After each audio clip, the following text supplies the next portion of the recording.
I've never looked out on a congregation of masked bandits before. You look amazing. And as Scott said, wonderful that you've all come. We came to live in the quarters 13 years ago. Can you believe that? 13 years ago. And we inherited in the backyard a navel orange tree that produced Doug's favourite oranges, didn't it, Trish? And a Valencia orange tree that never produced a thing, an apricot tree. Now, God knew that my secret desire was always to have an apricot tree. But it took me probably 6 or 7 years to learn how to get it to fruit. But we'd got some amazing fruit off this apricot tree. And in the back corner of the quarters garden, near the back of the sea container, was one lone grapevine. It was very old because the people that owned this property had planted it then. I just want to say, I rang Ruth to confirm all my details because Ruth Bryant is the font of all knowledge. And Ruth tells me that where you live, Jeff and Helen, and where she lives, there were table grapes grown right across that area, but they weren't on this block. So just one lone grapevine. And it grows over the fence. And this is a picture I took of the grapevine earlier this week. So you can see it's quite big. And it's never been looked after. And it's never been pruned. And on the table here I have... I've got lots of grapes in here. This is the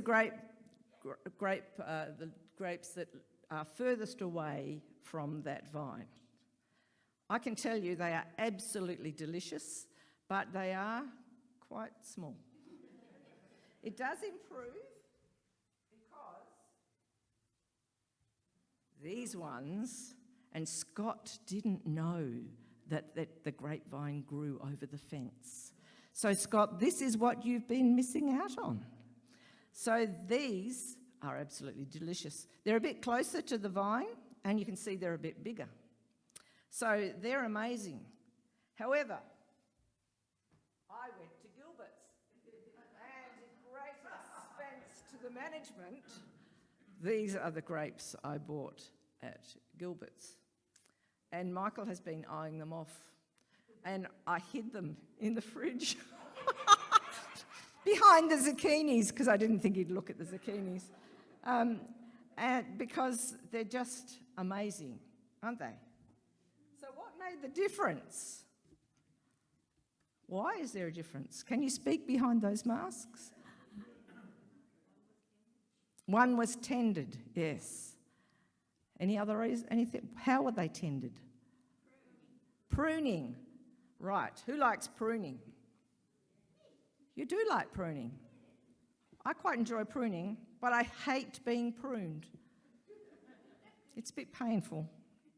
So we know probably that those grapes, these ones, because I read all about them, they were specially covered to stop the birds getting to them, which I assure you, I didn't pick the ones that all the pecks were out of on the back of Scott's fence. But the birds have really enjoyed those grapes. So they've been covered, so they're protected. They've been fed, they've been watered, probably much more. I have to say, Scott, that they look greener than I've seen them. It may have something to do with the fact that it's not competing for space with the passion fruit vine anymore, but they are looking green, and maybe somebody might be able to find some grapes there. So they've been tended in different ways. But that passage that we read from John chapter 15 is one of my favourites. Anyone else's one of their favourites? Yes. And Jesus talked in pictures, didn't he? So, and I hadn't picked this up till I actually started studying it. The last verse of John 14 and John 13 onwards is Jesus talking at the Last Supper. And then at the end of John chapter 14, the last thing he says is, "Come now, let us leave." And then comes the story of the grapevine, the vine and the branches. And I just wonder, Jesus was walking, it was a full moon, so he would have seen quite a bit. I wonder if he walked past a grapevine and started teaching. Some commentators actually think that he may have walked past the temple, because on the temple there was this amazing golden grapevine, and people would give money towards increasing that golden grapevine. We don't really know what happened, but Jesus says, "I am the true vine, and my Father is the vine dresser. Every branch in me that does not bear fruit, he takes away." Now, isn't it interesting? Because even this one, that you can see is pretty awful, it's still producing grapes. Without any care, it's still producing grapes. And yet Jesus says, "Every branch in me that does not bear fruit, he takes away." You know, he's just walking from the Last Supper. Maybe he was actually talking about Judas, because he didn't bear fruit. Because I'm amazed at this grapevine, that it keeps producing, because it's still connected to the vine. So Jesus said, "Every branch in me that does not bear fruit, he takes away. And every branch that bears fruit, he prunes that it may bear more fruit. You are already clean because of the word which I have spoken to you." And I must admit I changed translations to the New King James Version, "Because I love, abide in me, and I in you. As the branch cannot bear fruit of itself unless it abides in the vine, neither can you unless you abide in me." Abide. It's an old-fashioned word, isn't it? But it becomes more precious to us. You know, the King James, the NIV uses the word remain. Remain in me. Other versions use dwell, stay, continue in. So the word for abide in the Greek means to remain, to reside, to take up permanent residence, or to make yourself at home. So how can I make myself at home and permanently reside in Jesus? To abide in Jesus means nothing less than to dwell fully in him. Jesus is our person. Jesus is our home. Jesus is our primary residence. Jesus is our primary attachment. Now, I'd probably relate better to that one. To abide, to remain, to reside in Christ means that Jesus is our main attachment. But attaching to God takes time. Time to talk to God, time to read his word, this love letter to you, time to look into his face and meditate on his beauty and feel him woo you and love you. How can you hush the hustle and the hurry to make time to abide and fall in love with Jesus? An interesting question when we've all been in lockdown, isn't it? And we've all had time. But how have we used that time? You see, following Jesus can be done in our own strength. Abiding in Jesus means that he is our only strength. Following Jesus means that we can keep striving forward by ourselves. Abiding in Jesus keeps us from backsliding because we are in him. Following Jesus means we can go astray because the best we can do is think about God. Abiding in Jesus is obeying God because now we are thinking with God. Can I say that again? because now we are thinking with God. Abiding always gives the grace to obey, and obedience to God flows out of oneness with God. I guess you probably don't realise, but preparing sermons influences us far more than it influences you, because we have to live it. And it has really helped me, because sometimes I can't sleep at night. Anyone else can't sleep at night? And the thoughts at night seem to just get harder and harder to deal with sometimes. And I thought, well, I need to abide in Jesus. I was really challenged because this tape I've been listening to, he said about the importance of visualisation, and that if we don't visualise positively and we worry is negative visualisation. And so I thought, I've got to stop doing that. I can't do that anymore. So I have to give it to Jesus. And then I've replaced the picture with myself attached to the vine of Jesus. You see, the visualising is so powerful, because we don't even realise what goes on in our brains. You know, I love science, but they've recently found that they did some experiments with a group of people learning to throw three-pointer basketball hoops. So they had a practice, and then a whole group of them for 20 days practiced from the three-point line to see if they could improve and get more shots in. They were all very inexperienced basketballers. The other group, they just let them practice and then they did nothing. The third group, they practiced with, and then they said, for 20 minutes, we want you to visualise getting three-pointers in. At the end of the 20 days, guess who were the best? The ones who'd practiced for 20 minutes and the ones who had visualised it for 20 minutes were the same. And this one really blew my mind, because it was, they were teaching them to play the piano. Piano teacher, you've got to practice. But they did the same thing, and those that visualised practicing were as good as the ones that had actually practiced. Because what we visualise actually creates a pathway in our brain that makes that muscle in our fingers stronger. So what we think about is really critical.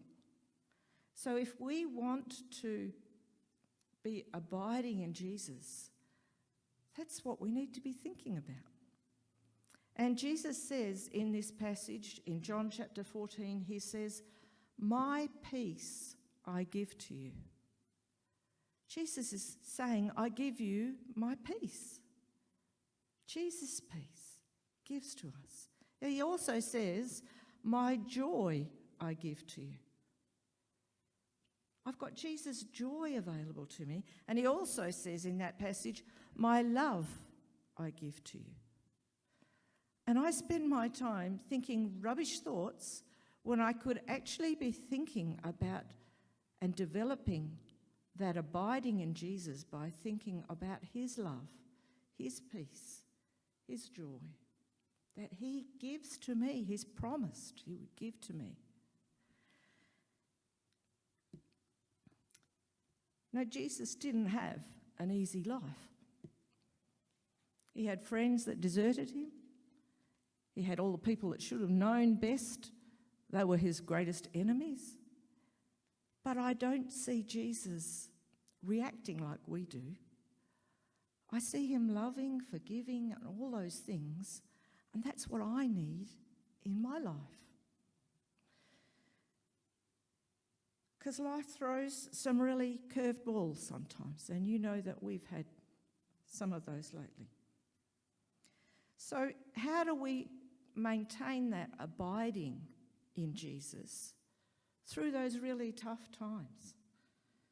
And I've got to tell you that it rocked my faith, what happened with Rachel.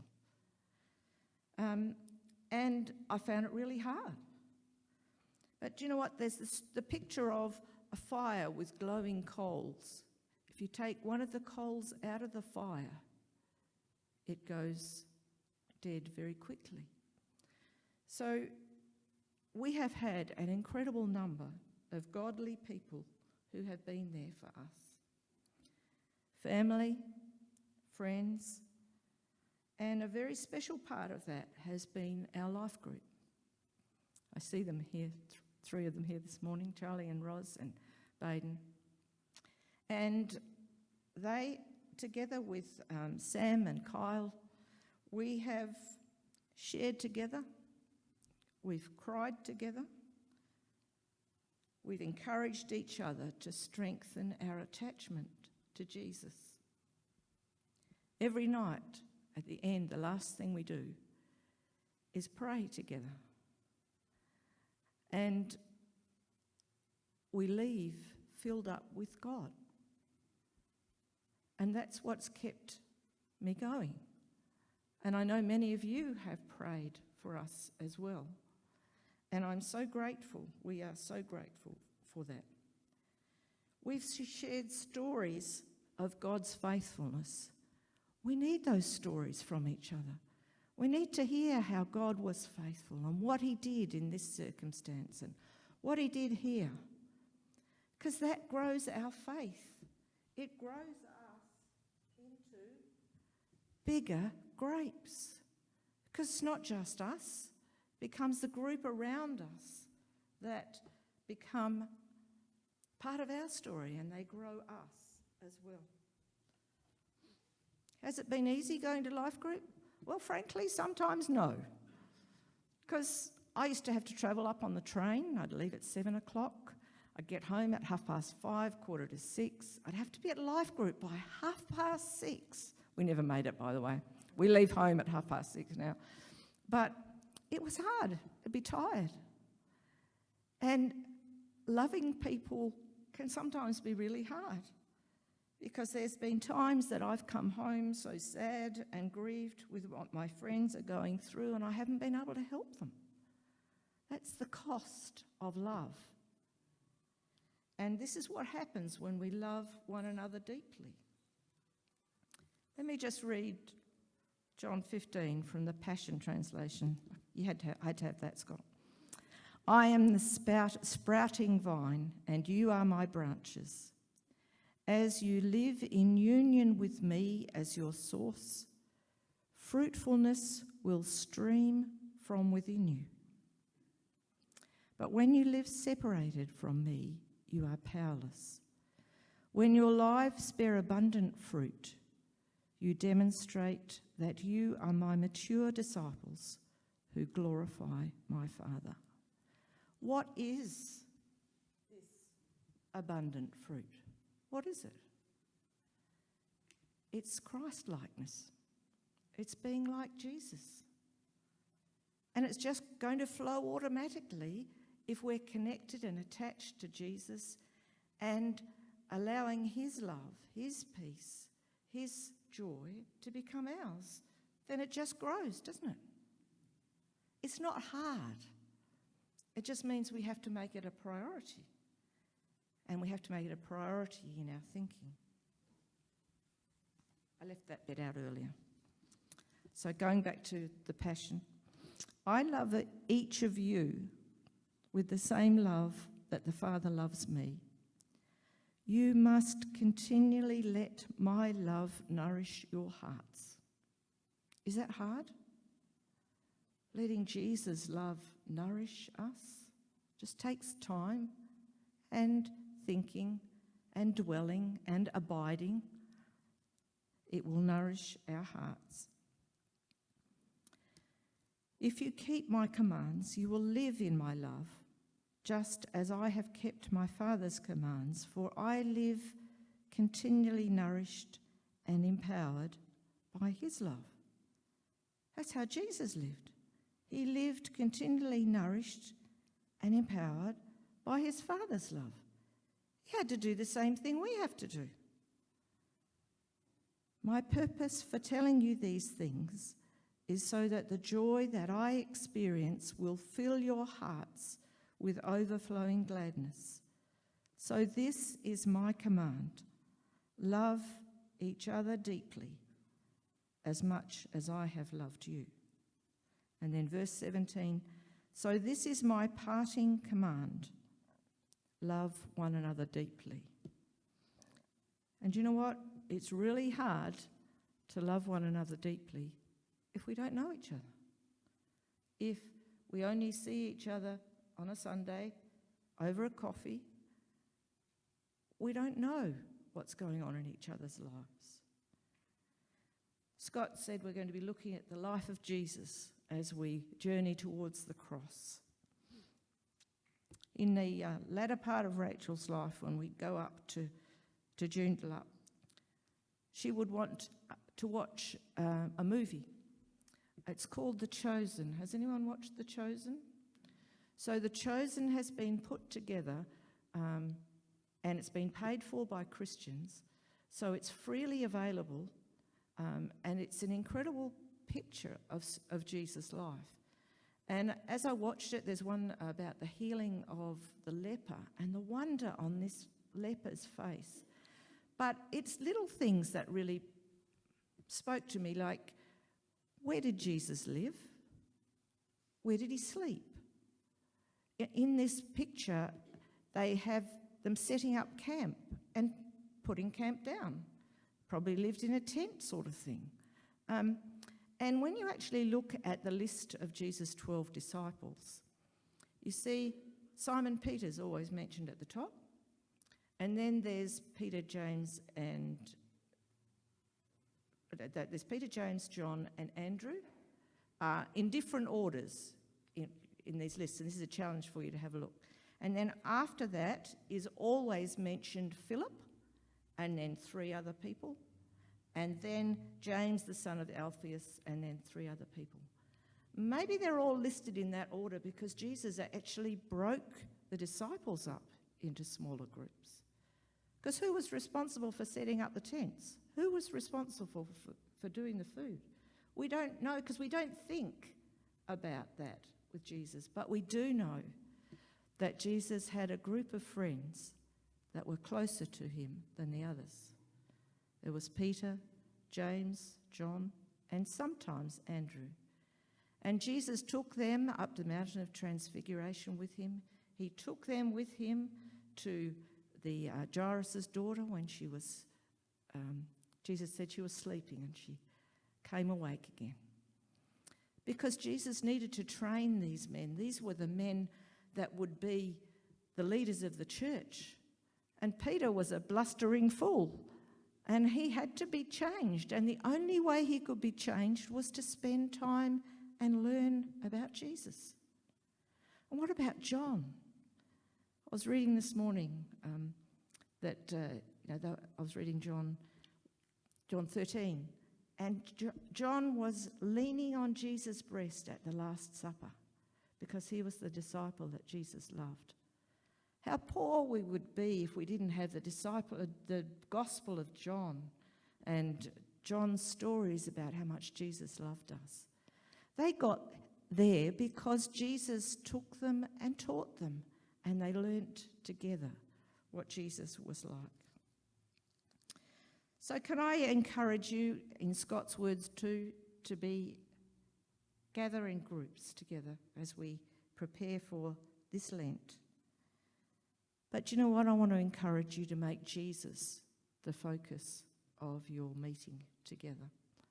I've been part of lots of life groups, but this life group is really special because Jesus is central in the lives of every person, and so Jesus then becomes the centre of the group. And I've seen groups go all off the rails when it isn't like that. So you see, abiding in Jesus is the key. We are grapes together. You know, it's on this picture. I love this picture because it shows a thick branch. And I want to be a thick branch that can contain lots of Jesus flowing through me. But I've never seen one individual grape growing on the vine. It's always in bunches, and lots of bunches. So let me go back to this bunch from Gilbert's. If I take my scissors,